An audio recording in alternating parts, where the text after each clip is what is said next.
आपसे हमारा हाथ जोड़कर विनम्र अनुरोध है, कृपया हमें भी सुन लें। 5 मिनट ओनली।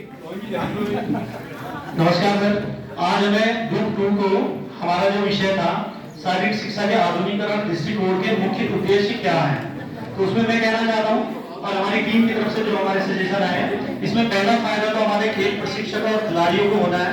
खेल प्रशिक्षकों को कैसे फायदा होगा, क्योंकि पुराने टाइम पे हम किताबें ले लेंगे या वो तमाम ड्रॉप घर से बना के लाते थे, अगर गाँव भी बनाना है। आज की तारीख में मोबाइल के माध्यम से सारी चीजें एक जगह पर उपलब्ध हो जाती हैं। आपको ग्राउंड की मेजरमेंट से लेके आप उसमें स्ट्राइकर या जो भी अगर ग्राउंड आप बना रहे हैं, किस तरह के बना रहे हैं, उसमें कितनी त्रिज्या होनी, क्या होना है, सारी चीजें आपको एक प्लेटफॉर्म उपलब्ध हो जाती हैं।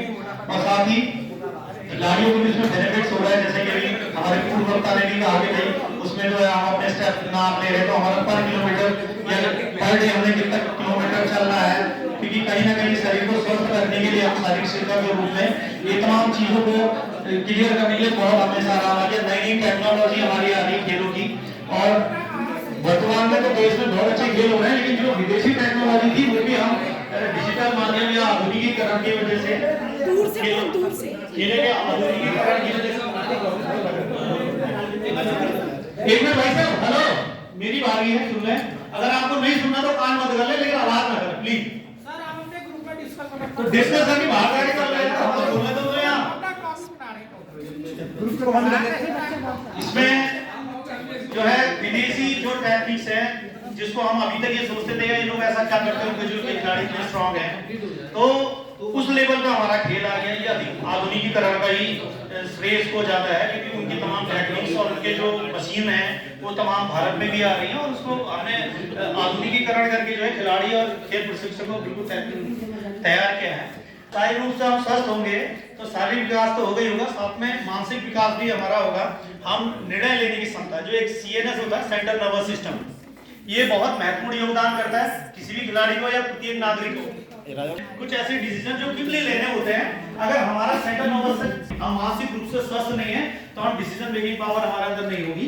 तो डिसीजन मेकिंग पावर के लिए हमारा जो सेंट्रल नर्वस सिस्टम है वो उसको इस्तेमाल करना हमारा फिजिकल एक्टिविटीज।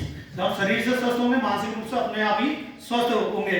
साथ ही इसमें आर्थिक विकास, आज की तारीख में खेल ही रहा, रोजगार परक शिक्षा, ये तमाम चीजें। और सबसे जीता जागता उदाहरण तो मेरा खुद अपना विद्यालय है, यहाँ स्विमिंग में बच्चे बहुत अच्छे हैं। तो आज सारी जितने मेरे पुराने स्टूडेंट्स हैं सब तैराकी कोच, पूरे उत्तराखंड सब जगह तैराकी के कोच हैं। और कहीं ना कहीं हमको भी जोड़ना है, हमारे रोजगार का एक संसाधन हो रहा है वर्तमान परिवेश में, जहाँ जॉब्स कम हो रहे हैं, लेकिन वहीं पर दूसरी ओर हम अपने स्वयं का जो हमारा टैलेंट है, हम खेलों के माध्यम से भी हम अपने रोजगार को जोड़ रहे हैं।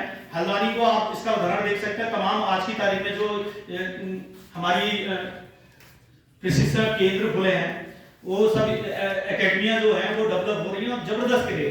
तो कहीं ना कहीं ये रोजगार को भी जोड़ता है। तीसरा आता है सामाजिकरण में वृद्धि, जहां हम एक तरह मोबाइल की ओर से रील्स देखे हम जो समाज से अलग बच्चे अलग हो रहे हैं, वहीं खेलों में जाके सामूहिक रूप से खेलते हैं तो हमारे सामाजिकरण में वृद्धि होती है। और साथ ही सामाजिक जब हम नाम कमाएंगे तो कहीं ना कहीं समाज में हमारी प्रतिष्ठा बढ़ती है। प्रतिष्ठा बढ़ने से कहीं ना कहीं समाज में हमें बहुत अच्छा स्थान वहां मिलता है, तो हमारा सामाजिकरण बढ़ता है, हम भी समाज के बीच उठता बैठते हैं। साथ ही जो बुराइयां हमारे बीच समाज में व्याप्त हो रही है, नए नए बच्चे हमारे जो नशा कर रहे हैं या तमाम कुरीतियों को जन्म दे रहे हो, खेलों के माध्यम से जोड़ने से उन कुरीतियों से भी हमारे बच्चे दूर जाएंगे। अगला बात करते हैं, प्रबंधन में समय और धन की बचत होती है। यदि हम कोई भी आयोजन करते हैं, चाहे वो खेलों से रिलेटेड हो, चाहे हमारा किसी तरह का आयोजन हो, चाहे हम इस डाइट में जो ट्रेनिंग ले रहे हैं इसके लिए भी हम डिजिटल आइडियाज, तो आधुनिक दृष्टिकोण से अगर हम इस चीज को देखें तो हमें तमाम आइडियाज जो है मोबाइल में क्विकली मिल जाते हैं। उनको करने के लिए हमको क्या क्या चीजों की जरूरत पड़ती है। तो प्रबंधन में समय की बचत होगी, साथ ही कम धन से हम ये चीजें कर सकते हैं। ये मान लीजिए अगर हमें ट्रैक की पूरी जानकारी नहीं मिल पा रही है, कुछ है, अगर एक बार हमने चूना डाला, मान लीजिए छोटा सा उदाहरण दे रहा हूं, गलती हो गई तो चूने को मिटाना पड़ेगा, चूने का खर्चा दोबारा डबल लगेगा। या हम यहाँ मैनेज नहीं कर पा रहे हैं, हमारा आधुनिकीकरण नहीं है, तो हम पुरानी रीति रिवाजों से काम करेंगे तो कहीं ना कहीं हमारा समय और धन